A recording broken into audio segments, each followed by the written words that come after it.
All right, awesome. Glad you can hear me. I'm recording now. All right. Are you repping Dude, the hat? the only one. The one and Shout only, out baby. Los Altos Coffee. This episode brought to you by Los Altos. That's right. Head up Mike Peluso, your main man. Get one of these sweet lids. Dude, Get them. I've never been able to like rock the flat bill, but Mike was like dropping these at the gym, and I was like, man, like, I'll do it. Like, let's just do it. Like, whatever. Dude, they're sweet hats. I love them. I'm a huge I fan. think it too, and it's like pretty durable. Like, definitely would recommend for sure. It just started like thundering really, really bad here, and it rained hard for like 20 minutes. I was definitely gonna go grab groceries, and then I like looked outside and was like, I don't think I'm gonna go grab groceries today. Maybe risk it out one more day. Yeah. Chipotle's delivering for anything over $10, so it's like we'll see. Oh, it's free for over $10. Yeah, free delivery for anything over $10 right now. I knew that like Grubhub and stuff, they've been offering some deals, but is it like Chipotle's own delivery service? Yeah, I think so. It's super interesting. Like, I don't know, not to get like too businessy, but I don't know like the margins that they have to operate on in order to like do that, or Oh, like businessy, bro. That's why I love you. I'm just like, geez, like they have to be losing money on it, but I don't know. Whatever. You think they're losing money on like the small orders? Yeah, I mean, like, so we have four guys living in our house. If like they they were if all of us bought Chipotle and they delivered, it like makes sense. But like if I order like a $10 one, it's like there's no way that like they can pay their driver, they can deliver it to me, and I don't know. But it might be like incorporated with like Grubhub or like Uber Eats or something like that too. They just might have a third party like vendor, but you never know. Have you been ordering a lot of your food through like the app or through like Chipotle's app, like just kind of like one-off meals, or have you been Yeah, just like kind of one off. going out on your own? And I try to like stay away from the market as like much as possible right now because you just got to be like quarantine, and shout out to your wife for really like speaking to me and like letting me know what to do. I was like, oh, that She like call totally, you out? yeah, yeah. I wanted, so I work at a company of three people, right?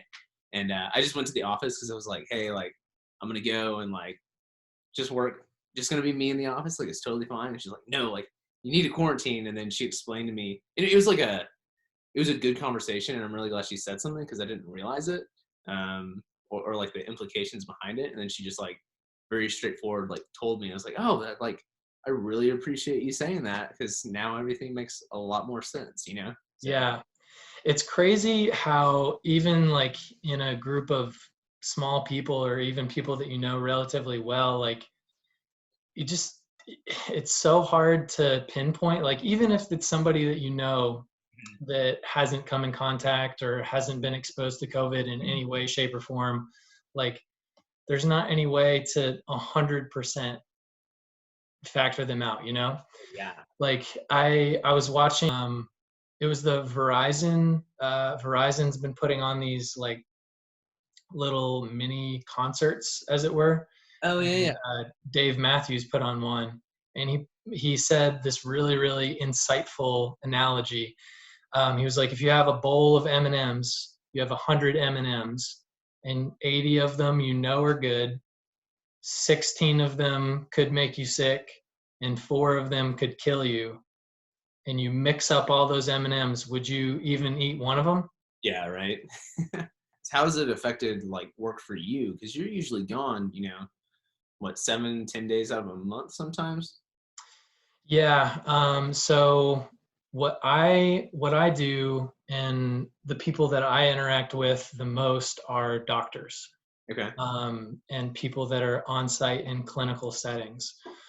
So I think the biggest thing that has been different for me has been we've shifted from a model of monitoring uh, clinical data for clinical trials, Mhm. um, on what used to be an on-site basis to now a remote monitoring basis. Okay. So we've shifted from this on-site hands-on data perspective to now a remote, or more of an adaptive data monitoring perspective, which has been a huge learning curve for everybody that I work with and everybody in the industry.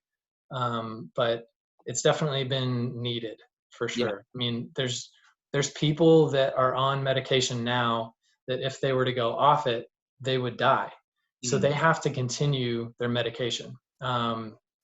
Whatever it is, immunocompromised patients, patients that are on very specific oncology medication or in oncology studies. Mhm. These people have to continue to have access to their care and to their medication. So if they don't, obviously that would be very problematic. So these sites, these hospitals, these clinics, they have to stay open to keep these people alive. And we have to continue to monitor their data and monitor all of the logistics to going into providing them their medication, providing them their analysis, their labs, all of these various things that happen and that have to happen with these patients on a daily basis.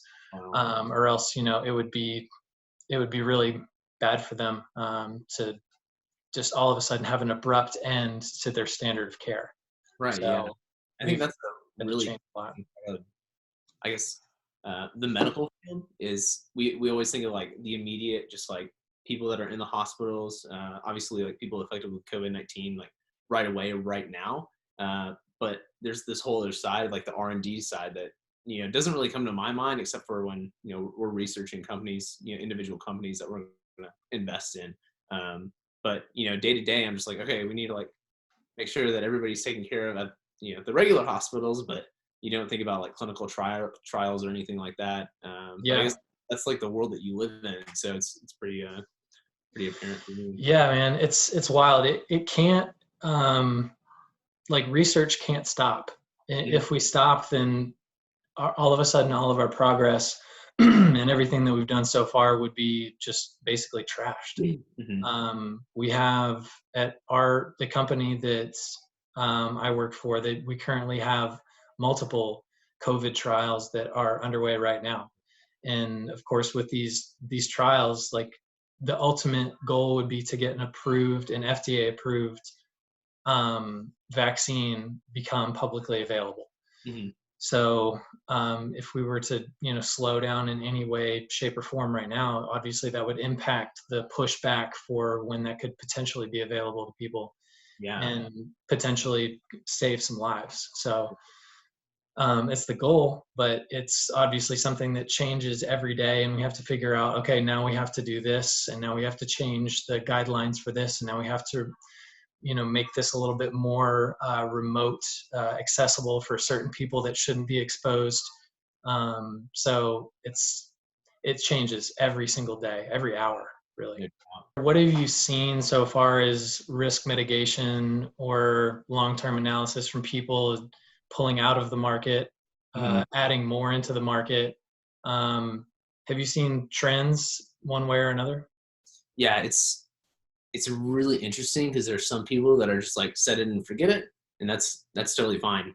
I think a lot of people should kind of be that way, where they're, the old saying where it's like time in the market beats timing the market. Yeah. Timing could be, like get out here, get in here. And one of the most difficult things to do is like pull out at the top and then go in at the bottom, right? And so that's ideally that's what everybody wants to do, right? And Right. if I knew how to do that, like I wouldn't be working this job right now, right? Exactly. So for the most part, it's just like, hey, like we're making these investments. Um, we're gonna. Luckily, we pulled out 3 or 4 weeks ago. We were sitting pretty heavy in cash because we saw, like, okay, like this is hitting Europe. And it's interesting. You look at a map of the world, really. And you see it start in China, and then it just like slowly goes across, and then it like hits Europe. It's like, all right, probably gonna hit the U.S. next, and then it's like spreading its way across the U.S. right now. Um, and so, I guess going back to your question, when it comes to strategy, I think younger investors that I talk to are taking it as an opportunity. Like, yeah, let's like get in the market now, and that really excites me. Uh, Older investors, when it comes to people that are getting closer to retirement and are going to rely on this money more and more and more, it just goes back to being properly diversified, having that balanced portfolio of whatever your risk tolerance is. Because I mean, you can be close to retirement and still be really risky because that's how big of a safety net you've had, right? Mm. People who don't have that high of a risk tolerance, it's just this is a time and place where diversification comes into effect, where it's like, all right, like we have our bonds over here that are going to hold us up. Equities are going to kind of be a little bit more crazy right now. Yeah. But for the most part, it just really depends on the individual. So kind of just overarching, you feel like the response, at least with the people that you've worked with or that you have as clients, has been kind of unwavering? Or do you feel like there's been kind of a general panic, as it were, people maybe adding in more all of a sudden or pulling out more? I would say it's more unwavering. And I think that is more about the relationship that I have with my clients, because they know that we're actively managing the portfolio, and we're looking for, for lack of a better term, deals when it comes to companies that we're going to invest in. But I have had some calls where it's like, hey, I have somebody who's retired, and she's just like, you know what, cash out everything. I don't want to be a Oh part God. of it. Like, I just want this in my bank account because I need this money. And I was like, okay, let's take a step back. Yep. We're about 60 to 80% in cash right now. This other stuff, it's going to go up and down. But slowly over time, we're going to move back into the market, but it's only going to be at what you're comfortable with. And I think taking a step back and like seeing how much money you actually have that isn't going to really move around that much is really important for a lot of people. And so, some people are like, here's my money. I trust that you're going to do what you're going to do with it. And then some people are like, all right, here's my money. Let me know each and every single thing that you're going to do with it. And so it really just goes back to that individual and how comfortable they are with me, Right. and how comfortable they are with the process that we have in place when it comes to our portfolio selection.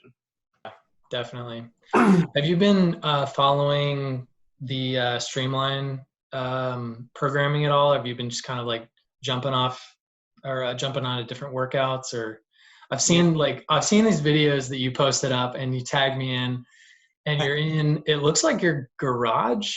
yeah, Is it man. garage? Yeah. It's Okay. dude, I'm super like fortunate and blessed to like live with the guys that I do. So like a little background is I live with two lawyers, and then somebody else who he's like, the two lawyers own the house. They're brothers, and then the other guy's just like renting it out. And then there's me. But one of the brothers just like, I just want like a home gym, and so we probably have 600 pounds of weights. Uh, Oh shit! Nice, dude. and yeah, it's pretty sick. Um, so like I can like bust out a few curls every now and then, right? Oh yeah, for sure. Yeah, throw like 3 hundo on there and bang out some tricep extensions. No, so yeah, we have like a kind of an Olympic platform in the garage, and so I like do as much as I can there. Um, but a little background, I don't know if you knew this about me, but I did a physique show back in like my sophomore Yeah, year. I remember you talking about that a couple months ago. Yeah, my Oompa Loompa days, man. Balloompa days. Just like spray tan galore, everything like that. But so I don't know. It's been like a kind of a weird phase for me. I think I've been kind of burnt out on CrossFit for a little bit, to where it's just like, like I'm enjoying it. Like I really enjoy community and the programming and things like that. But at the end of the day, I was just like, it's just like, I don't know. Have you ever Yeah. been that Oh place? yeah, no, definitely. I've been doing CrossFit for no. Yeah, coming up on 10 years. Okay. Um, Yeah. So so during that time, like, I've been all over the place. Like there's been times where I've been super, super into it. There's a group of people that I'm working out with that I'm just really motivated by and pushed by, and I'll have really, really good months or even years. right. And then, I'll kind of fall off and be like, all right, I'm just not really feeling it right now. It's not something I'm into as much as I was before. Mhm. And I'll, just kind of fall off the bandwagon, as it were, and either do some other things fitness related or just kind of take time off, Mhm. which I feel like taking time off is definitely beneficial, in doses for sure. But Yeah, it's, like right yeah, before, right? I'm right there with you. you did that right before duality, where you kind of took a little bit of time off, right? Because you and Christina had moved here. Yeah. You're just kind of getting acclimated to everything. Yep. Yep. Okay. I took probably like 2 months, maybe 3 months, where I really hadn't done anything at all. Um, Before that, when we were moving, I took like a good 8 months off because of just the logistics of moving from California and coming here and, getting everything settled and building a house and all of these crazy things that we were doing at the time, which were a huge time suck. But then also we hadn't found a gym in the Austen area. We went to probably 7 or 8 gyms Hmm. and finally found Streamline, thank God. Yeah. But it was, yeah, it was just a combination of those things that took like a good solid 8 months Mm. off, just not Yeah. really doing anything at all. So Yeah. So I remember because there was I guess it was like 2 or 3 months. You were like ramping up for duality, and I was like looked over, I was like, dude, what the heck? Like, you like lost weight, you're like shredded. And I was like, whoa, Ben. yeah, dude, I had to keep up with Emily, Yeah. freaking fast as all get out. Monster, man. What a weekend, dude. I know, dude. That was a really fun weekend. Like, competition aside, competition was great, but Yeah. everything aside, like hanging out with everybody that went there was awesome. Yeah. Man, duality was brutal. But Yeah. oh, going back to your original question, like the ebbs and flows of like going through a fitness program, right? And it's no like not to get Streamline's programming. Like I fully trust Austen and love his programming and really appreciate that he will sit down and like if you have any questions about it whatsoever, he will sit down and like walk you through each and every single thing that he's doing. Yeah, Uh, he's very intricate, yeah, probably one of the best coaches I've ever seen. And no even doubt. even the fact that he's willing to sit down and like do that. I've gone to boxes in the past where it's like, yeah, well, this is the programming, and I hope you like it. If not, see you later. Right. Um, Yeah, I mean, I don't think I've ever met a coach that puts so much thought into everything that they do.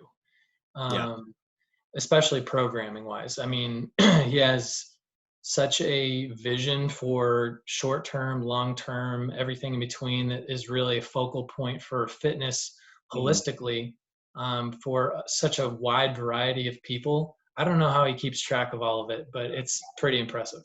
Now he's doing CrossFit, strength and conditioning, bodybuilding, then Olympic lifting. I'm like, man, that's a lot. I It's know yeah, very he's like he's got a lot going on in that brain of his for sure.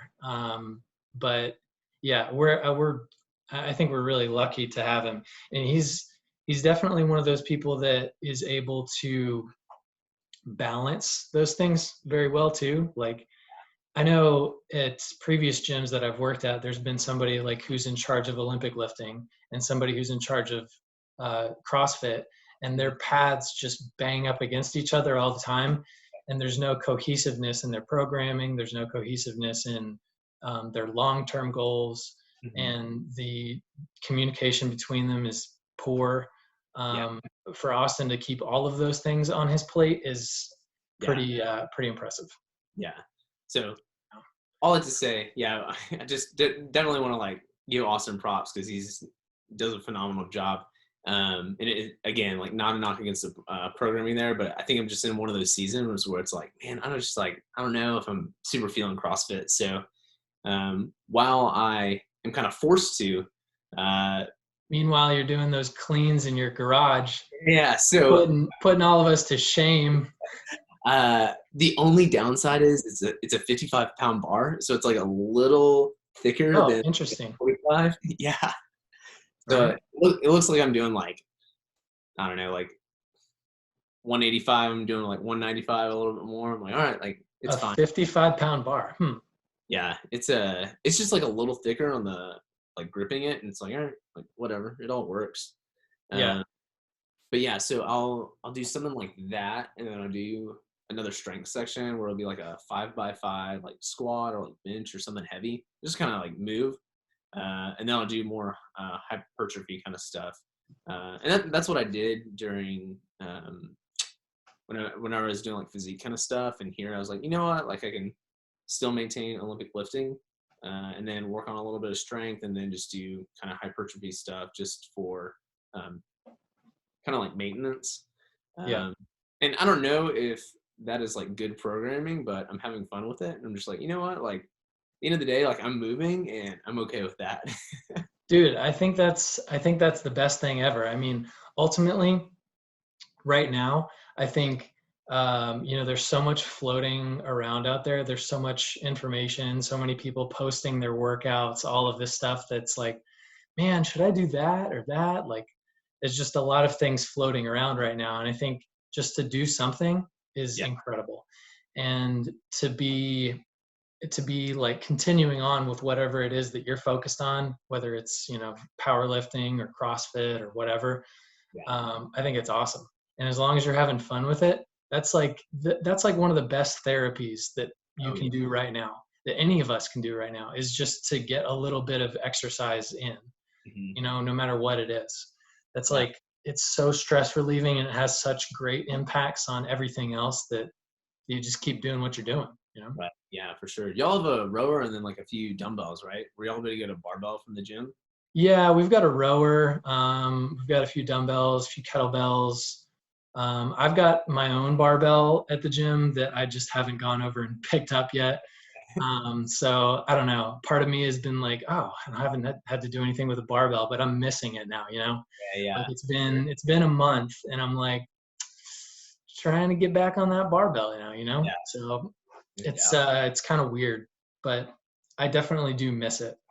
Yeah. There's like it's really interesting too that there's yeah, I've seen like these people posting on Facebook and Instagram and all these other social media outlets. Like they'll still continue to work out in the way that they were before, like and even the time that they were before. Like I know you were always like, you usually came in later, worked out in the afternoon or evening classes, and now you're working out in the evening for the most part, right? Yeah. Yeah. Like I've seen all of these people on social media, and even like at Streamline too. Like Yeah. Teresa Smithia, she posted up like her morning workouts. She gets in and she hits that early morning workout still. The one who Like, he's like, it's 5 a.m. and I'm doing thrusters. Like, what's wrong with me? Because I read that, I was like, no, like, I there's know, no way in hell. Like, I would be caught dead.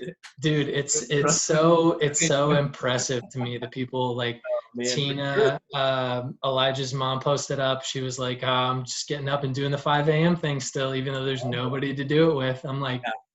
you guys have some very strong resolve that's way Oh, yeah. stronger than mine. Oh, for sure, man.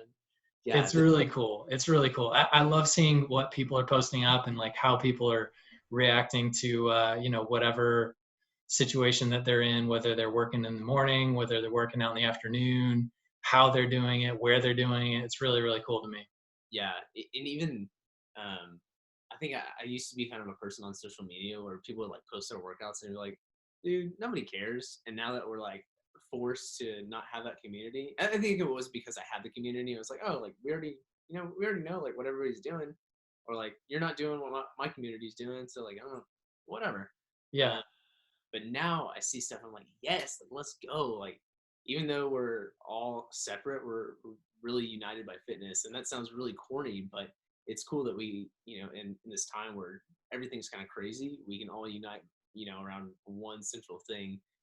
And I also think that speaks volumes to Streamline too. Just the kind of community where we feel comfortable enough to, tag each other and, every single day on like a Instagram story, like post on the Facebook feed or whatever, that we're comfortable in doing that. And I think that speaks volumes to the community that we have at Streamline. So Oh, dude, I couldn't agree more. Like, whenever I see somebody in the gym, like doing something that's impressive, I'm like, yes, let's go. Like, it gets me pumped up.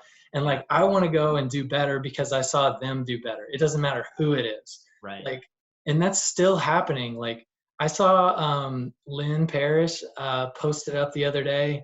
Her and Terrance, I guess, were doing some sort of workout.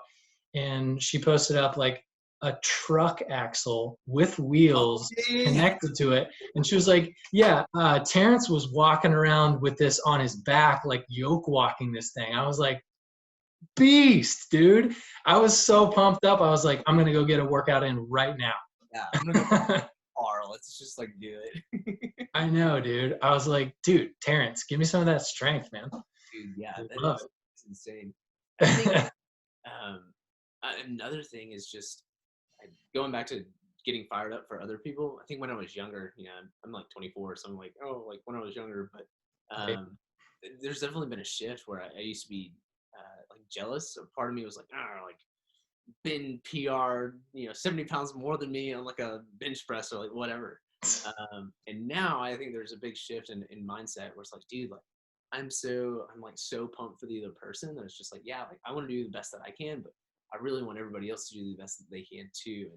And I don't know if that's like another community thing, but it's Oh definitely yeah, I think it definitely is. I mean, that's like that's the good kind of competition that fosters good community. right. Like if you can have a great community and have not really a whole lot of good competition within it. Mm-hmm. It doesn't feed it as much as it does if you do have that competition edge. There's people in the gym that compare themselves with other people. Sometimes it's healthy, sometimes it's not, but it's there. And Yeah. it fosters an environment that definitely pushes people harder than they would push by themselves. Yeah. So seeing that sort of translate into what we have going on now, and what we see, so and so posted up their workout, so and so tagged somebody else in their workout, like we're pushing each other still. It hasn't stopped, it's Yeah. continuing. Yeah. And seeing that to continuing in like this format, I think is pretty cool, and still gets me pumped up. Like you Yeah. still see people doing stuff and I'm like, dude, let's get it. Sure. I think the this or that, have you seen the this or that challenge? Yeah. On It's like, I think Devin tagged me in something today or a yeah, question. yeah. Devin tagged me. I think Devin tagged me, and then maybe like Austen, or I can't remember. I can't keep up. I've been tagged in so many things. I'm like, God, it's overwhelming. It's too much. Right? But like the this or that, it's just like a comparison, of like, are you into like the snatch, or what's your favorite snatch or clean and jerk, or Yeah. like you like Adidas or Nike, still like comparing these things, which again, it fosters that competition in us that I think is so important. Yeah. Absolutely. I freaking love it. Yeah, dude, it's a good place to be, especially coming from like when I first moved here. I just went to Lifetime and I did comp train, and man, I really enjoyed the comp train like programming, things like that. I also went through. Have you ever heard of a squat every day? Yeah. Yeah, so you basically just like max out your back squat or front squat like every single day, and it is it's Heavy. brutal. Yeah. But just like trying different programmings and coming to Streamline, I got in. It was like, man, I just like no matter what the programming is, and thankfully we're at a place where again the programming is phenomenal. But man, the community is so unique, and I'm really grateful that of all the people that I met there. So it's been good. Dude, yeah, I know. I think it's definitely like these type of things that bring us all together a little bit, not Yeah. even a little bit closer, but in a different way too. Like you don't really appreciate things until they're gone. And then Mhm. you also don't really realize that there's something there that wasn't there before, Right. that you can focus on and you can hone in on a little bit and benefit from, and maybe even add to, once you're put in a situation or a circumstance like this. Like there's a lot of opportunity, and I think that the opportunities that people are finding are slowly becoming more and more available Mhm. and more prevalent, so that people are realizing, oh, like I can actually help in this way, Right. myself and others. And I think that's really cool for, I mean, our community at Streamline to come together and figure out what those things are, and Mhm. also how you can challenge yourself through those things. Right. It's pretty cool. Yeah. Absolutely. Great, man. Well, dude, thanks for checking in. I appreciate you, bro. Yeah, man. If you need anything, holler. If you need any Chipotle, you know where to go. Oh, Not me. sure. Um, You're gonna keep on doing these like every like weekly for the foreseeable future? I don't know. I have no idea. Yeah, The I know first one that I did with we're like Paul, I was wrapping just up, kind of but like, Like I literally just had an idea pop into my head like the night before, and I was like, you know, it'd be kind of cool to connect with people um, on another level that's just it's more than just replying to a comment, you know. Absolutely. I thought it'd be kind of cool to have that. So Paul was like the first person that came to mind because he's just, you know, he's so social and so outgoing and he knows everybody. So I was like, let's do it and see how it goes. So maybe we'll keep doing it. Yeah, right on, man. I enjoyed listening last week, so I was just curious. But sweet, man. All right, brother. Yeah, dude. I appreciate you. Be safe out there and enjoy your Chipotle. Yeah, I'll see you, brother. Bye. All right, later.